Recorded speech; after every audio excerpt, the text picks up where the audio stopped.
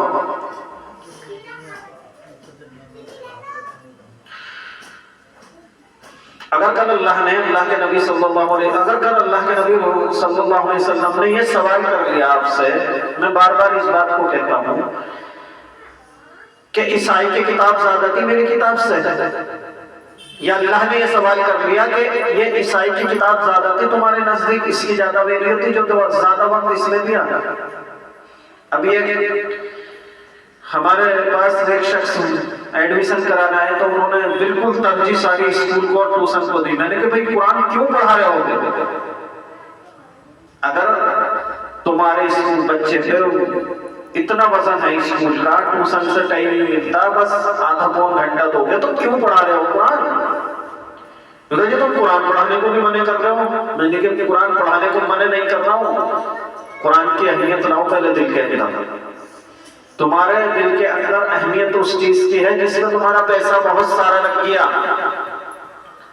اور دیکھو قرآن کریم کے اندر اللہ کا قانون بھی یہی ہے کہ جس پہ ہمارا پیسہ لگے گا، جس پر ہمارا پیسہ لگے گا، جس پر ہماری جان زیادہ لگے گی، جس پر ہمارا وقت زیادہ لگے گا، اس چیز کی اہمیت ہمارے دل میں آئے گی۔ یہ چیز ہماری غیر مسلموں نے، یہودیوں نے، انگریزوں نے نوٹ کر لی کہ ان کے بچوں کا اسکول میں، کالج میں، ٹیوشن میں اتنا وقت لگوا دو کہ انہیں دین سیکھنے کا، دین پہ وقت دینے کا وقت ہی نہ ملے۔ نام ان کا عبداللہ رہے، نام ان کا عبد الکبیر رہے، نام ان کا ابراہیم رہے، نام ان کا مسلمانوں والے رہے، لیکن زندگی ان کی ہماری والی ہو جائے۔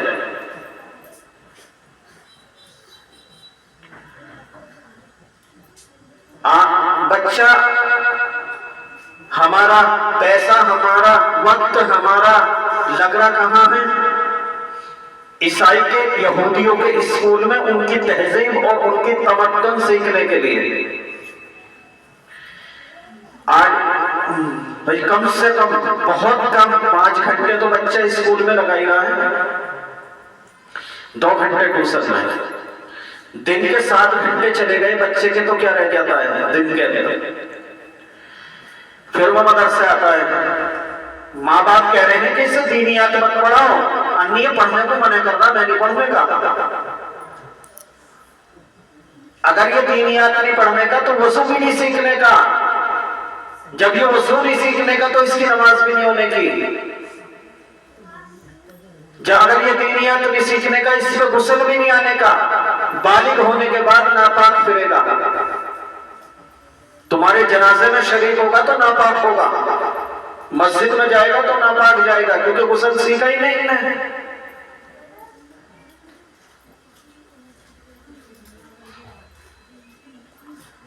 اللهم اغفر لحينا وميتنا وشاهدنا وغائبنا وصغيرنا وكبيرنا وذكيرنا وانسانا، اللهم من احييته منا فاحيه على الاسلام ومن توفيته منا فتوفه على الايمان۔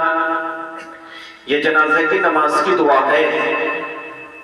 یہ مغفرت کی دعا ہے اس جنازے کی جو جنازہ سامنے رکھا ہوا ہوتا ہے.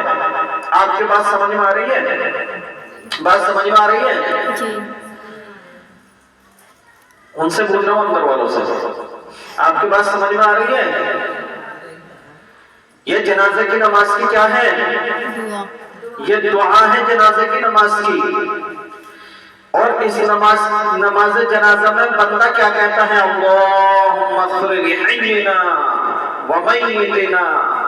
اے اللہ مغفرت فرما ہماری زندوں کی اور ہمارے مردوں کی. وشاہدنا وغائبنا، جو حاضر ہیں یہاں ان کی اور جو یہاں پہ حاضر نہیں ہیں ان کی. وصغیرنا وکبیرنا، اور ہمارے چھوٹوں کی اور ہمارے بڑوں کی. وذکرنا وانسانا، اور ہمارے مرد عورتوں کی. اللہم من احییتہ منا فاحیہ علی الاسلام، ہم کو جب تک زندہ رکھ اسلام پر زندہ رکھ. اللہم من احییتہ فاحیہ علی الاسلام ومن توفیتہ منا فتوفہ علی الایمان، اور جب ہم کو موت دے تو ایمان کے ساتھ موت دیجیے. یہ کائیں کی دعا ہے؟ جنازے کی نماز کی دعا ہے. یہ جنازے کی نماز میں اجازت لی جاتی ہے. امام صاحب کہتے ہیں جنازے کی نماز پڑھا دوں، اجازت ہے. پیچھے سے گھر والے کہتے ہیں اجازت ہے. امام صاحب نماز پڑھا دیں. امام صاحب میری اپنی کی نماز پڑھا رہے ہیں. امام صاحب کو تو بھوک لگ رہی، انہیں تو کھانے کا تقاضا ہے.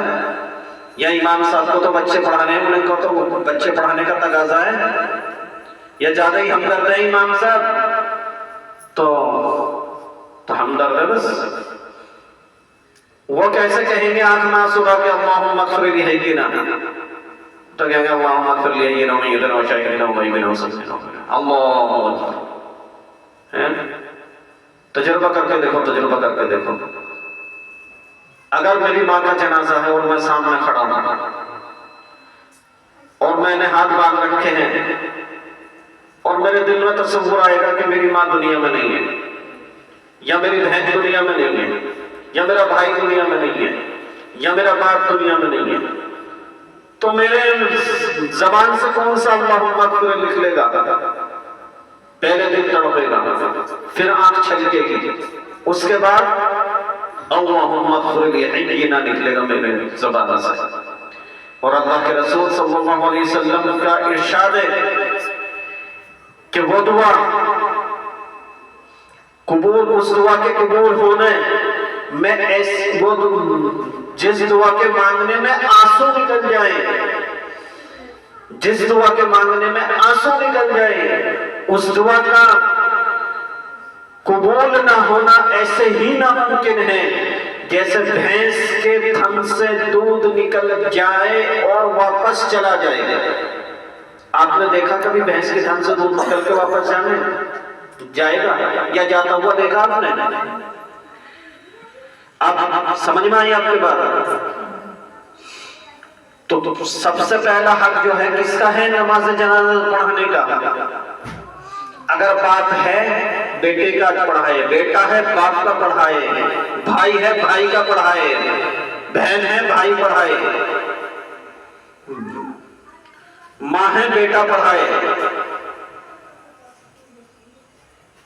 لیکن ہمارے ہم تو اپنے بچوں کو دینیات نہیں پڑھا رہے، تو اسے کیا پتہ نماز جنازہ کی دعا کیا ہے؟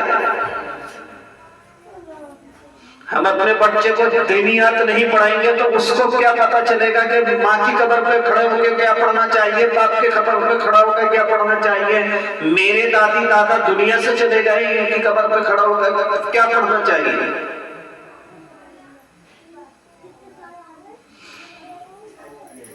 یہ اولادیں جو ہے نا آپ کے پاس شوہروں کی بھی اور اللہ کی بھی امانت ہے. اس امانت کو کیسے ادا کیا جائے گا؟ اگر آپ نے ڈاکٹر بنایا، ایک اچھا مسلمان نہیں بنایا، تو آپ نے امانت میں خیانت کی. اگر آپ نے انجینئر بنا لیا، پروفیسر بنا لیا، ڈبل ایم اے کرا لیا، دنیا کا کوئی سا بھی آفیسر IAS آفیسر بنا لیا، اور ایک اصلی مسلمان نہیں بنایا، اپنے بچوں کو دین نہیں سکھایا، اللہ کے رسول صلی اللہ علیہ وسلم کی زندگی نہیں سکھائی، تو آپ نے اس امانت کا حق ادا نہیں کیا، آپ نے امانت میں خیانت کی ہے، خیانت، سزا ملے گی اس خیانت کی، اور خیانت کی سزا پتہ کیسی ہے؟ خیانت کی سزا پتہ کیسی ہے؟ دنیا میں نبیوں کے بعد، کیا بتایا میں نے؟ زبان سے بولے کرو، مجھے عادت ہے سبق یاد کرانے کی، آپ کے بچوں کو یاد کراتا ہوں نا پورے دن، تو مجھے یاد ہے یاد کرانے کی، عادت ہے مجھے یاد کرانے کی، تو میں چاہتا ہوں آپ بھی تو ایک بات یہاں سے یاد کر کے لے جاؤ۔ نبیوں کے بعد سب سے افضل، کیا بتایا میں نے؟ بولو زبان سے، نبیوں کے بعد سب سے افضل، بولنے میں شرم لگ رہی، میں ڈنڈے تھوڑی ماروں گا تمہارے، سزا تھوڑی دوں گا تمہیں،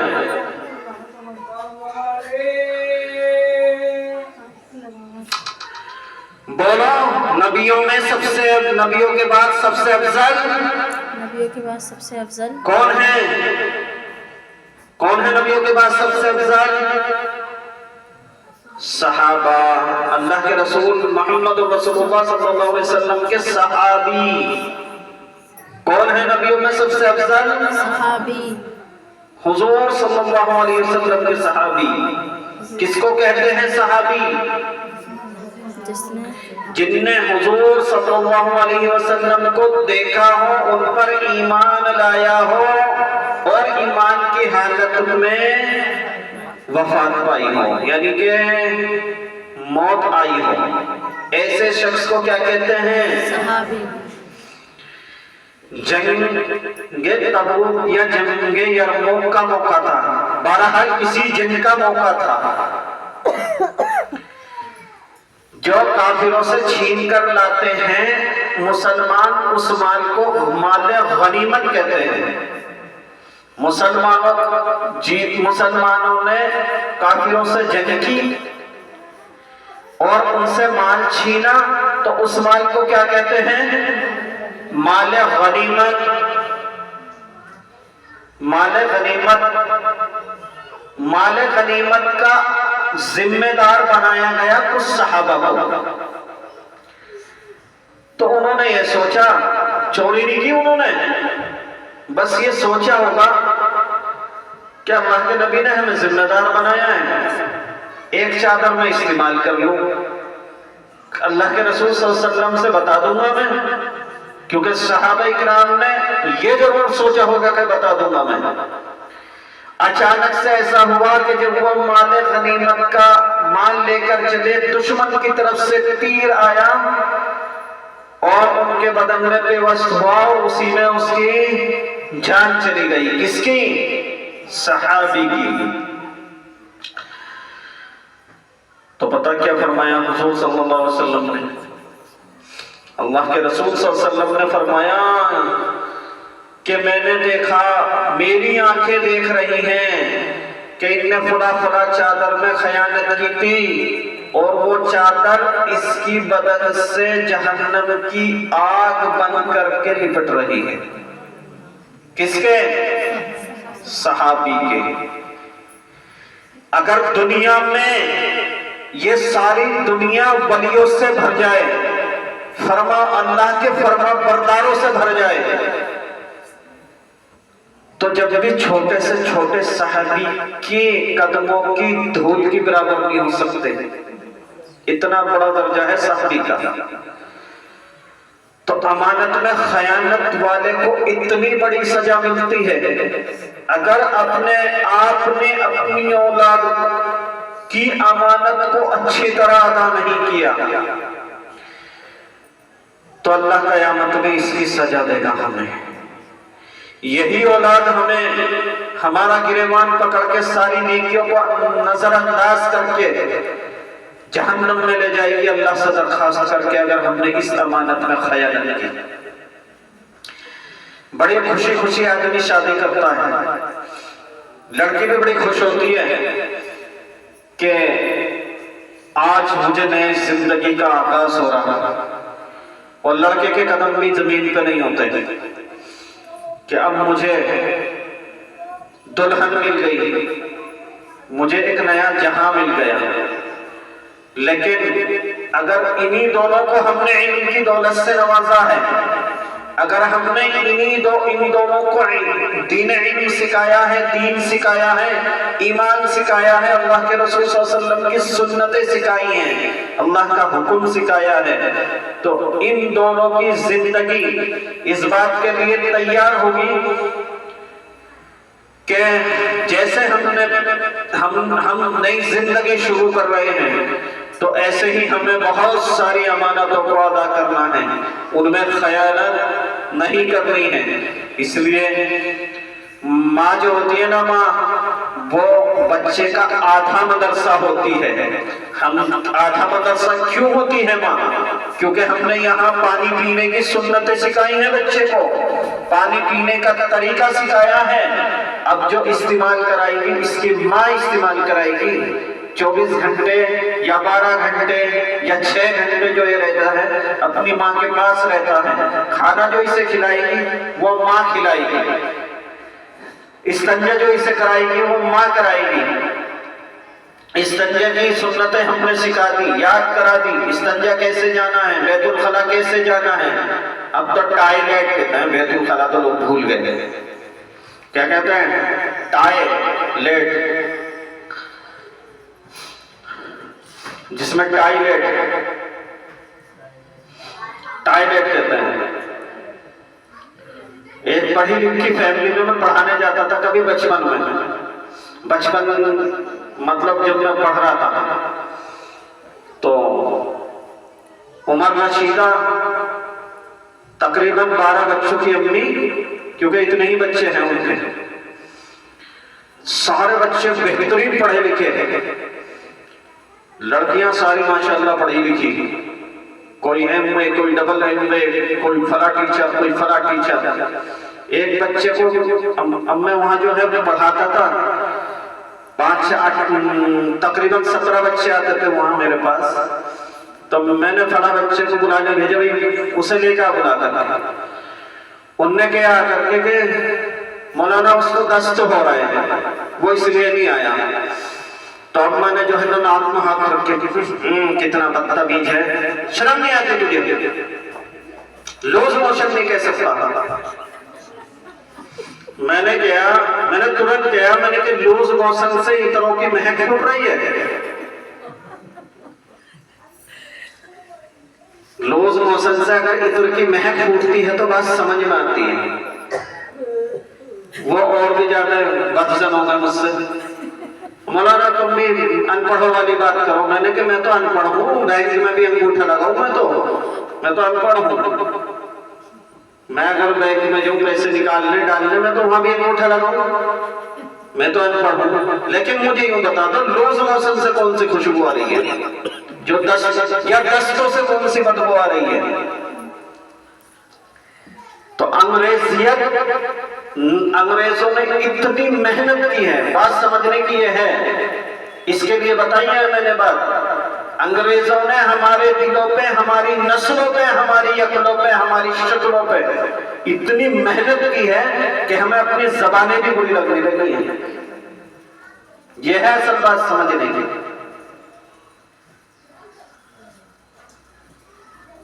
اللہ کے رسول صلی اللہ علیہ وسلم کی حدیثیں سیکھنے والا، قرآن کریم پڑھانے والا اسے ان پڑھ لگ رہا انگریزی زبان کے آگے۔ دیکھو اگر ہم نے اپنے بچے پہ دین کو لے کر محنت نہ کی تو یہ بچہ ہمارے لیے زحمت بنے گا، زحمت یعنی کہ عذاب بنے گا۔ اور اگر ہم نے اس پہ دین، اسکول پڑھانا منع تھوڑی ہے، لیکن اسکولوں کا عاشق بن جانا، اسکولوں کا عاشق بن جانا، ان کے پیچھے مجنوں ہو جانا، ان کے آگے سارے ہتھیار ڈال دینا، یہ منع ہے۔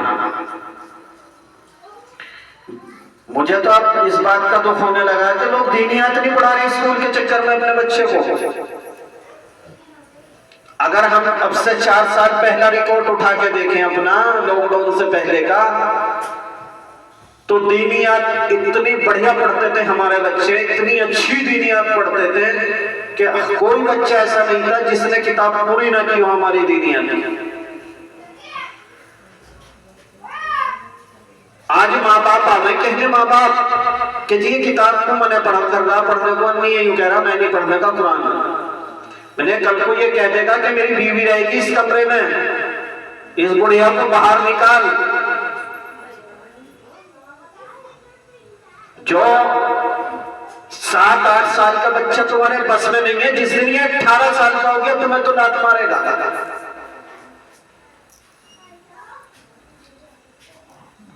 بھائی یہ بات اگر آپ کو بری لگے ہے تو میں غلط کہہ رہا ہوں۔ اگر یہ بات آپ کو بری لگے، میں سمجھ رہا ہوں سب کو بری لگے گی آپ کو، تو یہ بات غلط ہے، بتاؤ مجھے۔ آپ نے 8 سال کے بچے کو اتنا کنٹرول سے باہر کر دیا کہ وہ یوں کہہ رہا میں نہیں پڑھنے کا اگر دینیات پڑھاؤ گے۔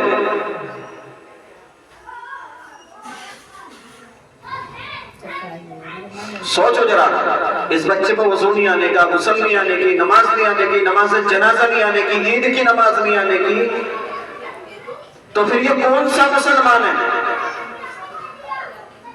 اس بچے کو یہ نہیں پتا کہ میرے نبی کا کیا نام ہے، میرا نبی کہاں پیدا ہوا تھا، جس نبی نے میرے لیے، ہمارے لیے 1400 سال کے بعد آنے والی امت کے لیے کہ قیامت تک میرا دین پہنچے، اس دین کے لیے اتنے پتھر کھائے کہ اللہ کے رسول صلی اللہ علیہ وسلم کے بدن سے خون بہ کر کے جوتوں میں بھرا۔ جس نبی کی بیٹیوں کو 2 بیٹیوں کو اس دین کی وجہ سے اس لیے طلاق ہوئی کہ 1400 سال بعد والے مسلمانوں تک نہیں جائے، اس بچے اس ماں کو یہ شرم نہیں آتی اپنے بچے کو یہ سمجھائے کہ تجھے دینیات پڑھنی ضروری ہے۔ اس نبی کی زندگی نہیں سیکھنا، اس نبی کی زندگی نہیں سکھانی ہمیں اپنے بچے کو۔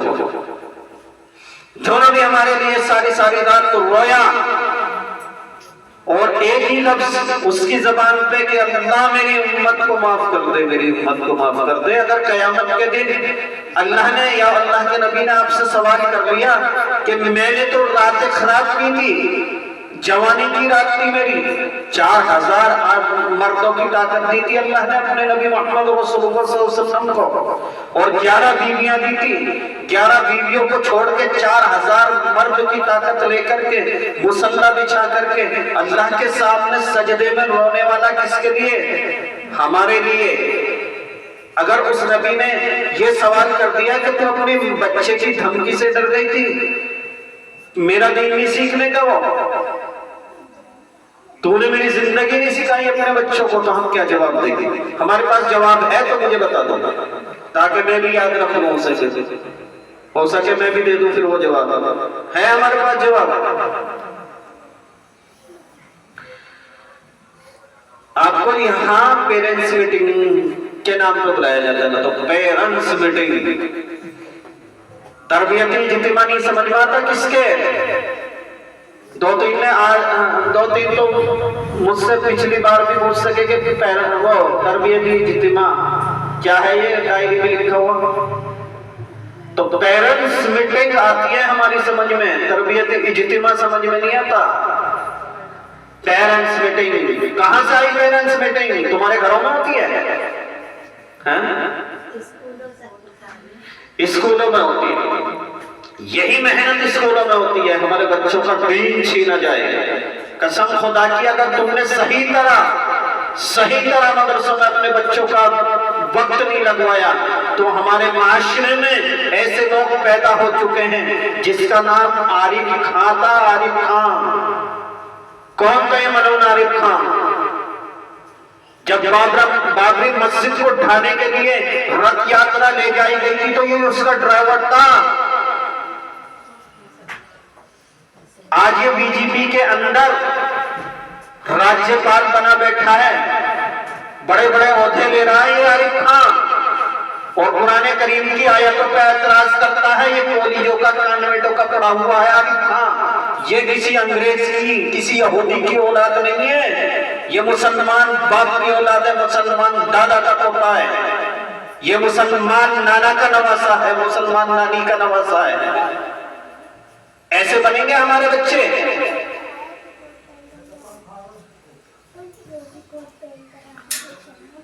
اور یہ ایک مثال نہیں ہے. تسلیمہ نسرین جانتا آپ میں سے کوئی؟ آپ میں سے کوئی جانتا ہے تسلیمہ نسرین کو؟ آپ میں سے کوئی جانتا ہے؟ ہم کچھ نہیں جانتے. ہم صرف اتنا جانتے ہیں اپنے گھر میں روٹیاں بناؤ, اچھے اچھے کھانے بناؤ, آرام سے بیٹھ کے اپنے بچوں کے ساتھ, اپنے شوہر کے ساتھ کھاؤ. ہمیں نہیں پتا دنیا میں کیا ہوتا ہے. اپنے بچوں کو صبح اسکول بھیجو تیار کر کے, شام کو جب وہ آ جائے, اگر کہیں سے دعوت آ جائے تو پھر بڑھیا سے تیار ہو, فارم میں آ جاؤ. ہم اتنا جانتے ہیں. تسلیمہ نسرین مسلمان ہے, بنگلہ دیش کی مسلمان تھی ہے. اس کا باپ جو ہے نا, باپ عارف باللہ کیا تھا؟ کیا تھا اس کا باپ؟ عارف باللہ. عارف باللہ کس کو کہتے ہیں؟ عارف باللہ کس کو کہتے ہیں؟ جو اللہ کی یاد میں دنیا بھول چکا ہو, اس کو عارف باللہ کہتے ہیں. جیسے ہمارے حکیم صاحب تھے نا, حکیم اسلام صاحب, جانتے ہو آپ انہیں؟ جی. ان لوگوں کو کہتے ہیں عارف باللہ. تو تسلیمہ نسرین کا باپ ایسے ہی تھا, ولی تھا, ولی, اللہ کا ولی, لیکن اپنی بیٹی کی تربیت نہیں کی. اپنی بیٹی کو کالج میں پڑھایا, اپنی بیٹی کو جو ہے نا کانوینٹ کی تمدن سکھائی, اللہ کے نبی کا دین نہیں سکھایا. تو پتا پھر اس ملعونہ نے کیا کیا؟ میرا تو بچپن تو اٹھتا ہی نہیں. وہ ملعونہ نے یہ بیان دیا تھا کہ محمد کون ہوتا ہے اتنی ساری شادی کرنے والا, جو ہمیں عورتوں کو ایک سے دوسری شادی کی اجازت نہیں دیتا. محمد کی شریعت یہ کیا کہتی ہے کہ مرد تو 4 شادی کرے اور عورت ایک پہ ہی اٹکی رہے. گویا میں وہ الفاظ اپنی زبان سے بیان ہی نہیں کرنا چاہتا جو اس حرام خورانہ کہا تھا. اللہ کے رسول صلی اللہ علیہ وسلم کی بیٹیوں کے بارے میں, اللہ کے نبی صلی اللہ علیہ وسلم کی بیویوں کے بارے میں کس نے کہے یہ الفاظ؟ عارف باللہ ولی کی بیٹی نے. کب کہے؟ جب اسے دین نہیں ملا. کب کہے؟ جب وہ کالجوں میں پڑھی. ان کالجوں میں ہمارے بچوں کا ایمان چھینا جاتا ہے. ابھی 25 دسمبر گیا نہیں گیا, کب سے کرسمس سکھایا جا رہا تھا ہمارے بچوں کو. ہمارا تیوہار ہے کرسمس. اللہ کے نبی نے تو یہ فرمایا من تشبہ بقوم فہو منہ, کہ اگر کوئی شخص, کوئی قوم کسی قوم کی, کسی شخص کی پیروی کرے گی, اس کے طریقے پر چلے گی, تو کل قیامت میں اس کو اسی کے طریقے پہ اٹھایا جائے گا. ذرا سوچو, ہمارا 7 سال کا, 8 سال کا, 9 سال کا, 10 سال کا, 12 سال کا بچہ جو ابھی بالغ بھی نہیں ہوا, اسے کرسمس سکھایا جا رہا ہے, کرسمس بنانا سکھایا جا رہا ہے, اس کی سارے اصول و آداب, اس کی تہذیب و تمدن سکھائے جا رہے ہیں. جب یہ بچہ اپنی جوانی میں آئے گا تو کسی عیسائی سے شادی کرے گا یا نہیں کرے گا؟ کسی یہودی لڑکی سے شادی کرے گا یا نہیں کرے گا؟ پھر یہ کہے گا کہ مسجد جا یا کلیسا جا, گردوارہ جا یا مندر جا, کوئی فرق نہیں پڑتا, اللہ تو سب جگہ ملتا ہے. اسے نہیں پتا پھر ایمان کس کو کہتے ہیں. آپ اس کی اسکول بھیجتے ہو, اپنے بچوں کو ایمان کی بھی حفاظت رکھے کرو, اور یہاں کی چھٹی کر کے ایک دن تو سارے بچے غائب، رات کو مغرب بعد 3-4 بچے بیٹھے تھے، بچے کہاں یہ جی وہ اسکول گئے۔ ہم نے کبھی زندگی میں نہیں دیکھا کہ رات کو بچے اسکول گئے ہوں۔ کیا بات ہے بھائی کہ کرسمس کی تیاری چل رہی ہے۔ بھیجنے والا کون ہے؟ مسلمان ماں، بھیجنے والا کون ہے؟ مسلمان باپ۔ اور کیا سکھوا رہا ہے؟ کرسمس۔ قسم خدا کی تمہاری قبروں میں آگ بھر دی جائے گی اگر تم نے اپنی اولادوں کو نہیں روکا، اگر تم نے اپنی اولادوں کو اس چیز سے حفاظت نہ کی تو آپ کے کوڑے بجیں گے۔ یہ میں نہیں کہہ رہا ہوں، یہ میری جذباتی باتیں نہیں ہیں۔ ایمان بچائے گا قبر میں صرف ایمان، ایمان کے علاوہ کوئی چیز نہیں بچائے گی۔ اگر آپ نے ساری زندگی قرآن کریم کی تلاوت کی اور آپ کے دل میں ایمان نہیں تھا تو یہ قرآن بھی نہیں بچائے گا۔ کرسمس کے ذریعے آپ کے بچے کا ایمان چھینا جا رہا ہے، نئے سال منانے کے ذریعے آپ کے بچے کا ایمان چھینا جا رہا ہے۔ صبح صبح ہم نے دیکھا تھا اپنے بچپن میں، ہم جب مدرسے جاتے تھے تو ہمارے راستے میں 2 اسکول پڑھتے تھے، ایک مسلمان کا ایک ہندو کا، بلکہ ہندو کا کیا بھنگیوں کا اسکول تھا۔ بات گرتی ہمارے مدرسہ نور الاسلام کے پاس، اس سے پہلے ایک تھا تعلیمی مرکز سامنے والی شرح میں مسجد کے اوپر۔ جب ہم مدرسے جاتے تھے تو ان دونوں اسکولوں میں حمد پڑھی جاتی تھی، حمد۔ سارے جہاں سے اچھا ہندوستان ہمارا، یہ پڑھا جاتا تھا یا پڑھا جاتا تھا اے مالک تیرے بندے ہم، اس طرح سے ہی ہے کوئی وہ تو دونوں اسکولوں میں یہ پڑھا جاتا تھا۔ آج تمہارے بچوں کو رام کیا پڑھا جا رہا ہے؟ وہ کیا بولتے ہیں اس کو، کیا پڑھاتے ہیں؟ ہاں کیا بولتے ہیں اسے؟ دیش، پتہ نہیں کیا بولتے ہیں۔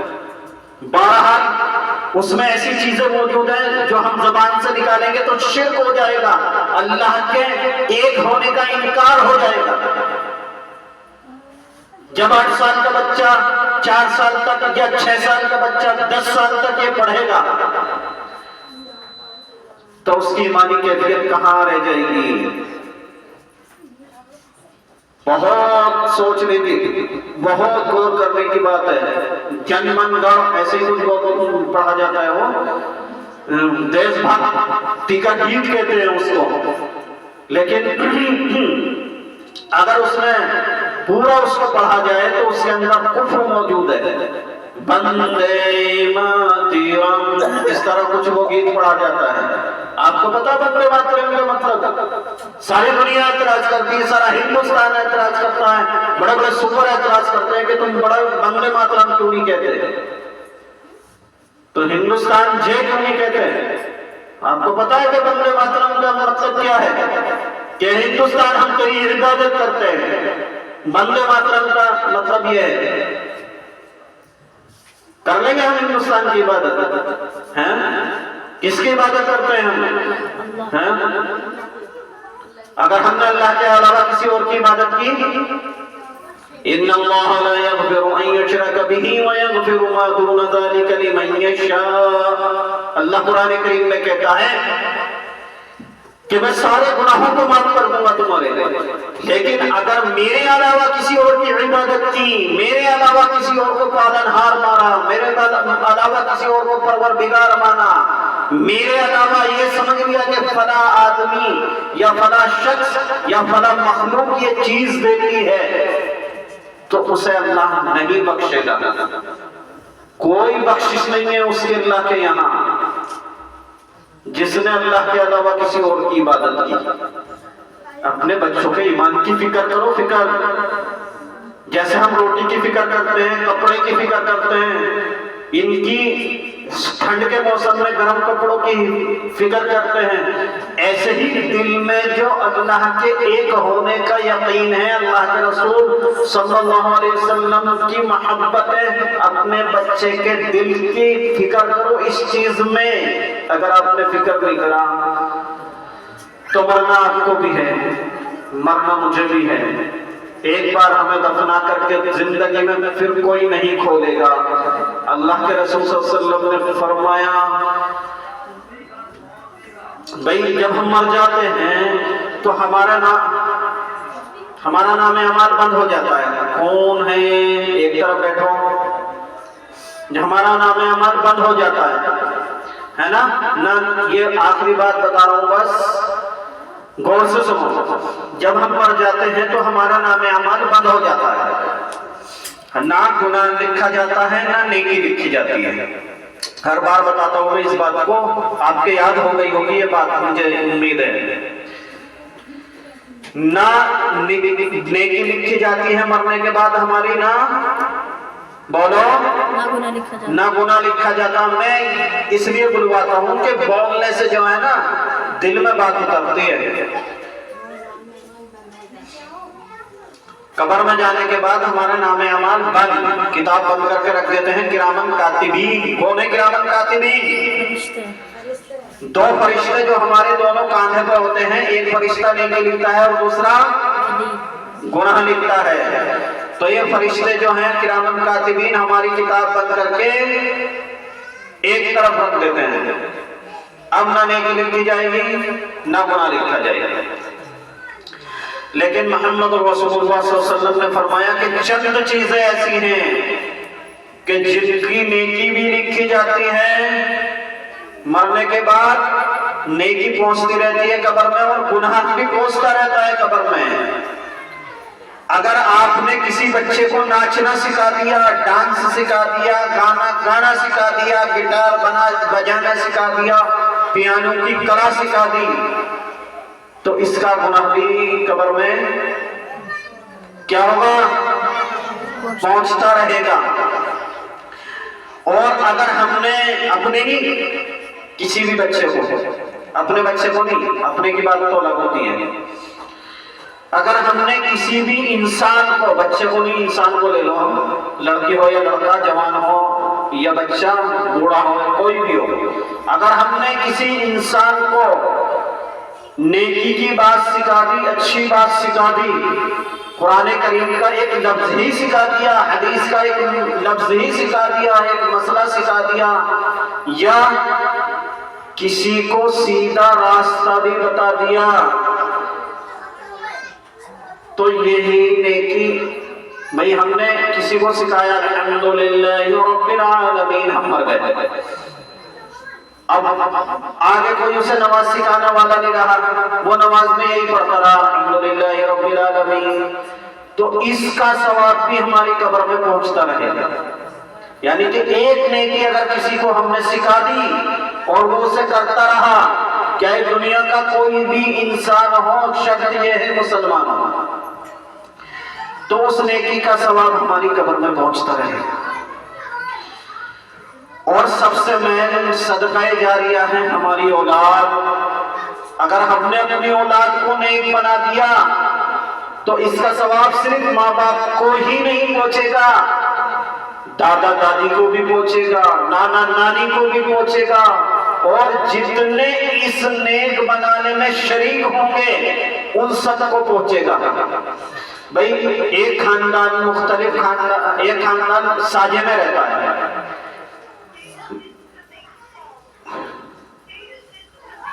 ایک خاندان ساجے میں رہتا ہے، ایک خاندان ساجے میں رہتا ہے، چچی چچا تاؤ تائی سب ایک جگہ رہتے ہیں، کمائی سب کی ایک جگہ ہے. ان میں سے ایک بچہ نیک بن رہا ہے، حافظ قرآن بن رہا ہے یا عالم دین بن رہا ہے. اب جو ثواب بچے کے باپ کو ملے گا نا، اس کمائی ملانے کی وجہ سے، اس کمائی کھلانے کی وجہ سے وہی ثواب بچے کے چچا کو تاؤ کو بھی ملے گا. اللہ کا اتنا انعام ہے. بات سمجھ میں آئی آپ کے؟ تو اپنی اولادوں کو نیک بناؤ، اپنی اولاد اسکول بھیجو، لیکن اپنی اولادوں کی ایمان کی فکر کرو. مت بھیجو اس دن اپنی اولادوں کو جس دن کرسمس سکھایا جائے، نیا سال سکھایا جائے، اپلیکیشن لے کے بہانہ لے کے جھوٹ بولو، یا جھوٹ بولنا بھی جائز ہے. کہ ہمارا بچہ بیمار ہے یا ہمارا بچہ آ نہیں سکتا، کچھ بھی کرو بچوں کو بچاؤ اپنے۔ امید ہے مجھے آپ کے پاس سمجھ میں آ گئی ہوگی، جس کی نہیں سمجھ میں آئی تو 8 دن بعد یہ ویڈیو سرچ کر کے دوبارہ سن لینا میرے چینل پر۔ ویسے آپ کی سمجھ میں آتی تو ہے نہیں، اگر سمجھ میں آتی تو ساری مائیں آتی اور وقت سے آتی۔ 12:30 بجے میں نے سب کو وقت دیا تھا، یہاں کوئی بھی نہیں تھا۔ جن کی فیس نہیں جمع ہوگی وہ فیس جمع کرا دینا، اور اس چیز کا دھیان رکھو کہ اگلے مہینے فروری میں ہمارے سالانہ امتحان یعنی پیپر ہیں، اور مارچ میں ہمارا سالانہ جلسہ بھی ہے، تو یہ سب آپ کے تعاون سے ہی ہوتا ہے۔ اور دیکھو اگر کوئی ان قالینوں میں حصہ ڈالنا چاہتا ہے تو بتا کر دے، ان قالینوں میں حصہ ڈالنا۔ اگر کوئی اپنے مرحومین کے لیے بھی ایصال ثواب کرنا چاہتا ہے تو جب تک بچے ان پر بیٹھ کر کے پڑھیں گے اور اس علم کو پھیلاتے رہیں گے تو ان کو ثواب ملتا رہے گا۔ اتنے محلے سے 5000 اکٹھا ہو جانا میں تو بالکل مشکل نہیں سمجھتا۔ تو آپ سب سے درخواست ہے خود نہ دو کسی سے دلوا دو، میری طاقت اتنی نہیں ہے جو اپنی جیب سے کر دوں۔ آپ سمجھ سکتے ہیں ہم 6-7 ہزار روپے مہینہ فیس کے ذریعہ کما کے اپنا خرچہ پورا کرنے والے کس طرح یہ والا خرچہ برداشت کر سکتے ہیں؟ آپ کے تعاون سے ہی سارا مدرسہ چل رہا ہے، محلے کے تعاون سے، ہمارے ملنے والوں کے تعاون سے۔ اللہ اسے دیر تک اور قیامت تک اس کا فیض چلائے، بس اللہ سے یہ دعا کرنا۔ جس کا حصہ اس میں درجۂ مدرسے میں سب سے بڑی خوش نصیبی ہے جس مدرسے میں بھی آپ کا ہمارا حصہ رہتا ہے، کیونکہ اکثر ایسا ہوا ہے میں نے ابھی تک بہت ساری چیزیں اپنے ذریعے کی ہیں، اب میرے میں طاقت نہیں ہے کہ اپنے ذریعے کیوں، کیونکہ اللہ نے اب ہمارے خرچے بھی بڑھا دیے ہیں، ہمارے بچے بھی اللہ نے بڑھا دیے ہیں، اب ہمارا بھی خرچہ بڑھ گیا ہے اور مدرسہ کا خرچہ بھی بڑھ گیا ہے کیونکہ مہنگائی بھی بڑھ گئی ہے۔ اللهم صل على محمد وعلى آل محمد كما صليت على إبراهيم وعلى آل إبراهيم إنك حميد مجيد اللهم بارك على محمد وعلى آل محمد كما باركت على إبراهيم وعلى آل إبراهيم إنك حميد مجيد ربنا آتنا في الدنيا حسنة وفي الآخرة حسنة وقنا عذاب النار رب انصرني على القوم المفسدين۔ اندر والے آمین بولو۔ پتہ نہیں کون سا عمل اللہ کو آپ کا پسند ہو جس کی وجہ سے جس کی آمین قبول ہو جائے، اور عورتوں کا تو اللہ کو یہی عمل بہت پسند ہے کہ وہ پردے کے ساتھ رہیں، پاکیزہ دامن رہے، اپنی نگاہ کی حفاظت کرے۔ تو سب آمین بولو، پتہ نہیں اللہ کو کس کی نیکی پسند ہو، اس کی آمین کی وجہ سے دعا قبول ہو جائے۔ ربنا ظلمنا أنفسنا وإن لم تغفر لنا وترحمنا لنكونن من الخاسرين لا إله إلا الله الحليم الكريم سبحان الله رب العرش العظيم لا إله إلا أنت سبحانك إني كنت من الظالمين يا أرحم الراحمين يا أكرم الأكرمين یا رحمان یا رحیم یا مولا کریم معاف فرما دے۔ رات کے اندھیرے میں دن کے اجالے میں جانے انجانے میں جو بھی صغیرہ کبیرہ گناہ کی ہیں اپنے کرم سے معاف فرما۔ یا اللہ ہم یہاں جس مقصد کے لیے بیٹھے ہیں یا اللہ ہمارے اس مقصد میں کامیابی عطا فرما۔ یا اللہ ہماری ان اولادوں کو باعمل علم دین حافظ قرآن قاری قرآن بنا۔ یا اللہ ہماری ان اولادوں کو ہماری آنکھوں کی ٹھنڈک بنا۔ یا اللہ ہماری ان اولادوں کو اپنا اور ہمارا فرما بردار بنا۔ یا اللہ ہم یہاں اس لیے بیٹھے ہیں کہ اپنے بچے کی تربیت کر سکیں۔ یا اللہ ہمیں اپنی اولادوں کی تربیت کرنا آسان فرما دے۔ یا اللہ ہماری اولادوں کو ہمارے جنت میں جانے کا ذریعہ بنا دے۔ یا اللہ یا اللہ یا اللہ یا اللہ ہمارے اس مدرسے کو ترقی اور کامیابی عطا فرما۔ ہمارے مدرسے کا فیض قیامت تک جاری فرما۔ یا اللہ سارے عالم میں ہمارے مدرسے کا فیض جاری فرما۔ یا اللہ خصوصاً اس مدرسے میں پڑھنے والے طالب علموں کو بعمل عالم دین بنا، حافظ قرآن بنا، سارے عالم کے لیے ہدایت کا چراغ بنا، یا اللہ سارے عالم کے لیے ہدایت کا نور بنا، یا اللہ یا اللہ یا اللہ یا اللہ۔ آدم علیہ السلام سے لے کر آج تک جتنے بھی مؤمنین مؤمنات، مسلمین مسلمات، اہل ایمان گزر گئے، سب کی بخشش اور مغفرت فرما، یا اللہ خصوصاً میرے والدین کی بخشش اور مغفرت فرما، یا اللہ ہم یہاں جتنے بھی بیٹھے ہیں، ہمارے قریب میں قریب والے گھر والے جتنے بھی تیرے پاس چلے گئے، سب کی بخشش اور مغفرت فرما، یا اللہ خصوصاً میری والدہ کی مغفرت فرما، یا اللہ دیکھو اگر ہماری والدہ ہم سے پیسے کا مطالبہ کرتی، کمائی کا مطالبہ کرتی، تو آج آپ کے بچے اتنا علم نہیں سیکھ رہے ہوتے، آپ کے بچے اتنا قرآن کریم نہیں سیکھ رہے ہوتے، کہیں جا کے ہم بھی نوکری کرتے پڑھاتے، لیکن اللہ جانتا ہے، سمیع بصیر ہے اللہ عالم الغیب ہے، انہوں نے پیسے کا لالچ نہیں کیا۔ یا اللہ ہماری طرف سے، ہمارے مدرسے کی طرف سے، اس محلے کی طرف سے، ان بچوں کی طرف سے ہماری والدہ کو جزائے خیر عطا فرما، یا اللہ ان کو جنت الفردوس میں اعلیٰ مقام عطا فرما، یا اللہ کروٹ کروٹ چین و سکون عطا فرما، یا اللہ ہمیں بھی ایسی اولاد اور ایسے شاگرد عطا فرما جو ہمارے مرنے کے بعد ہمارے لیے دعائیں خیر کر سکے، جو ہمارے مرنے کے بعد ہماری قبروں میں نیکی پہنچا سکے، یا اللہ حاسدوں سے، فتینوں سے، مفسدوں سے، مخالفوں سے، یا اللہ تمام شرور و فتن سے، بد نظروں سے، یا اللہ ہمارے مدرسے کی، ہمارے مشن کی، ہمارے طلباؤں کی ہماری حفاظت فرما،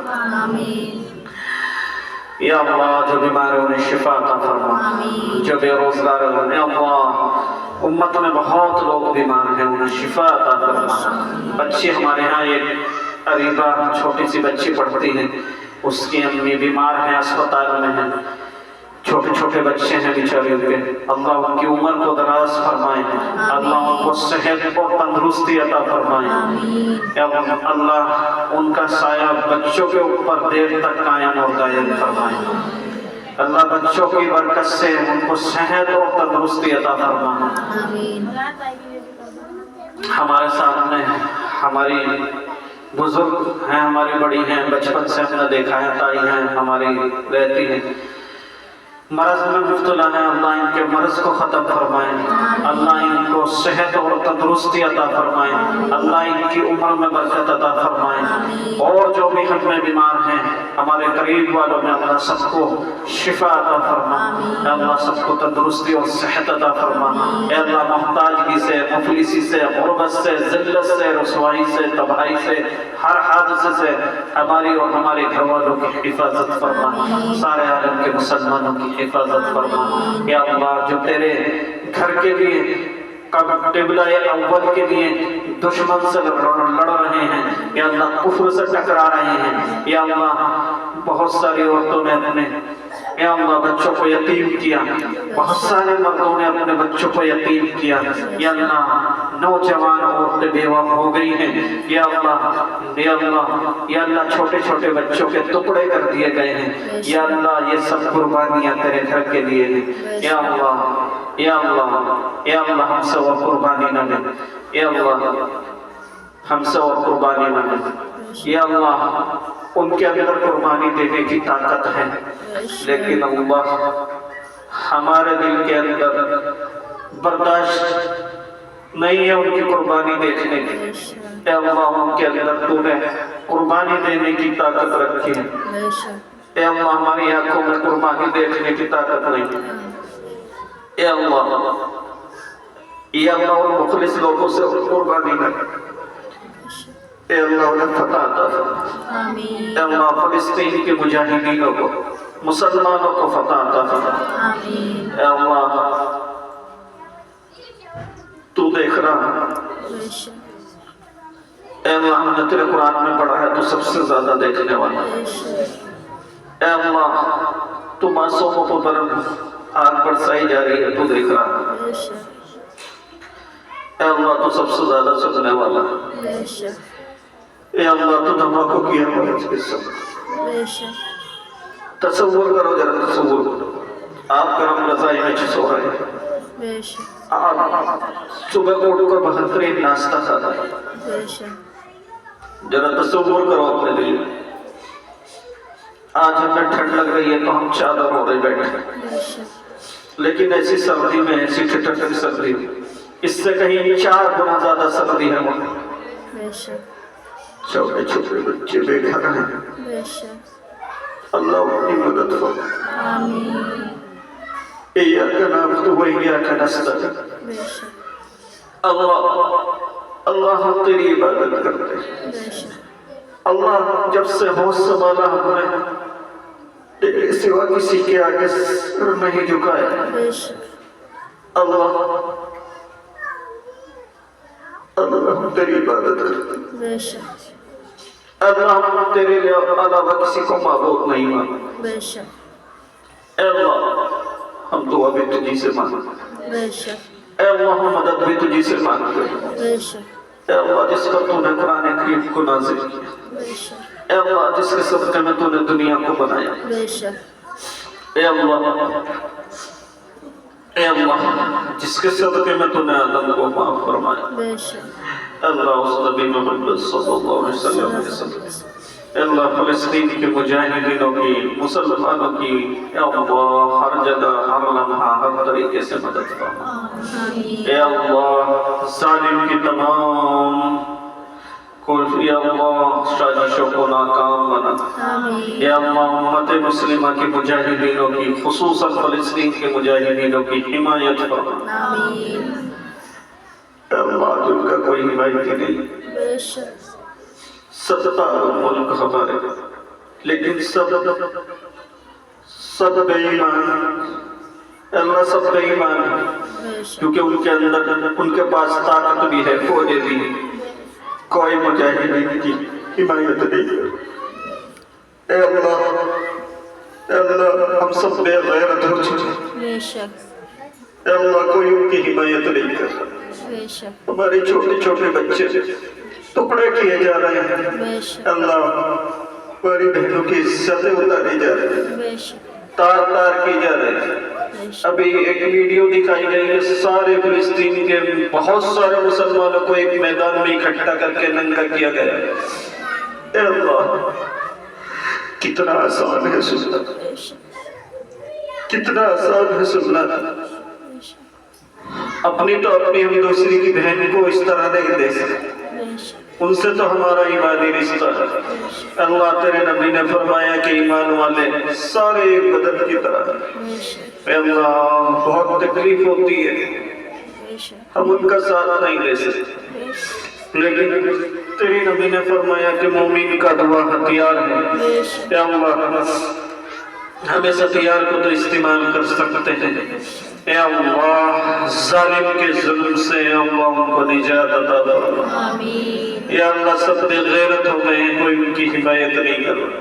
بے شک اے اللہ تو ان کی حمایت فرما. آمین اے اللہ ظالم پکار کے کہہ رہا ہے کہ ہے کوئی حمایتی تو بلاؤ مسلمانوں تمہارا.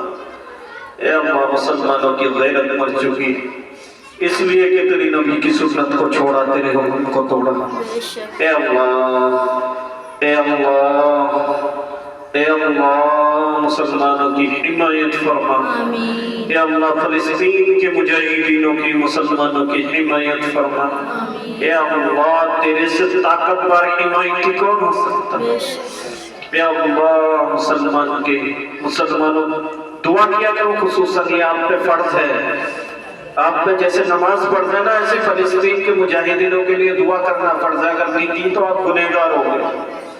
اللہ فلسطین کے مجاہدینوں کی حفاظت فرما، آمین حمایت فرما، ہر طریقے سے مدد فرما. آمین یا اللہ دشمن کو ٹھیر اور زیر فرما. آمین یا اللہ ہم اپنی ضرورتیں تجھ سے ساری نہیں مانگ سکتے، اپنے خزانے غیب سے ہماری تمام ضرورتوں کو پورا فرما. آمین یا اللہ ہماری نسلوں میں مجاہدین پیدا فرما، آمین محققین محدثین پیدا فرما. یا اللہ مفکرین پیدا فرما. یا اللہ دین کے داعی پیدا فرما، شہدائی پیدا فرما. یا اللہ ہندوستان کے مسلمانوں کی قیامت تک آنے والی نسلوں کی ایمان کی، مال کی، جان کی، اعمال کی حفاظت فرما۔ یا اللہ ہمارے اوپر ایسی حکومت قائم فرما جو ہماری ایمان کی، یا اللہ جو ہمارے ایمان کو ٹچ نہ کرے، جو ہمارے یا اللہ مسجدوں کو ٹچ نہ کرے، یا اللہ جو ہماری ایمانی محنت کو نقصان نہ پہنچائے۔ یا اللہ ہمارے اوپر ایسے حاکم مسلط فرما جو ہمارے ہمدرد ہوں۔ یا اللہ ساری حکومت سے ہماری حفاظت فرما۔ یا اللہ ہمارے ہندوستان کی حفاظت فرما۔ یا اللہ محمد صلی اللہ علیہ وسلم کے صدقے میں ہماری تمام دعاؤں قبول فرما۔ یا اللہ اپنے نبی محمد صلی اللہ علیہ وسلم کے صدقے میں ہماری تمام دعاؤں قبول فرما۔ صلی اللہ تعالیٰ علی خیر خلقہ محمد وآلہ وصحبہ اجمعین برحمتک یا ارحم الراحمین۔